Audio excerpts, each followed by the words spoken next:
ఈరోజు చిన్నజొన్నవలస గ్రామంలో ఆంధ్రవలస మండలం మొత్తం 27 ఇళ్ళు నేలమట్టం చేశారు. ఈ రోడ్ సైడ్ వాళ్ళు వేసుకున్నారు. అంటే గ్రామానికి ఇబ్బంది లేదు, ఎవరు ఉండటానికి ఇబ్బంది లేదు, ఇంకొకరికి ఇబ్బంది లేకుండా వాళ్ళు వేసుకున్నారు. సరే, గ్రామ రాజకీయాలు ఏవో ఉంటే పడండి, మనకి ఎలాంటి అభ్యంతరం ఏం లేదు. కానీ ఇలాంటి దౌర్జన్యకరమైనటువంటి పరిస్థితులు మనం ఎప్పుడూ చూడలేదు. రైట్, కోర్టు డెసిషన్ ఇచ్చింది, వాళ్ళు చేశారు. ఇచ్చే ముందు కోర్టుకి వీళ్ళు ఒక విన్నపం చేయాలి, అధికార యంత్రాంగం కూడా.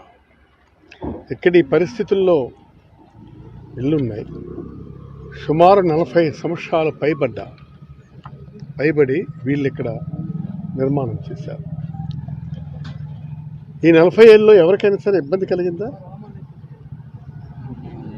వీళ్ళ నుంచి చెప్పానండి గ్రామస్తులు. మరి అలాంటి పరిస్థితుల్లో ఇది తొలగించాల్సిన అవసరం ఏమొచ్చింది? కొన్ని రోడ్డు వైడనింగ్ ఏదో అవుతుంది, రోడ్డు వైడనింగ్ అవుతుంది, ఇటు కొన్ని అటు కొన్ని తీయాలంటే మేము అర్థం చేసుకుంటాం. మరి ఇక్కడ రోడ్డు వైడనింగ్ లేదు, ఏదీ లేదు. వాళ్ళ జీవితాలని ఉగ్గిపోల చేశారు. 40 ఏళ్ళుగా ఉంటున్నటువంటి వీళ్ళని ఈనాడు తొలగించడం వల్ల మీకు వచ్చినటువంటి ఉపయోగమే. రైట్, కోర్టులో వేశారు, కోర్టు డైరెక్షన్. ఆ కోర్టుకి మీరు విన్నవించాల్సినటువంటి అవసరం ఉంది. మీరు ఇచ్చారు, కానీ అక్కడ సిచ్యువేషన్ ఇది.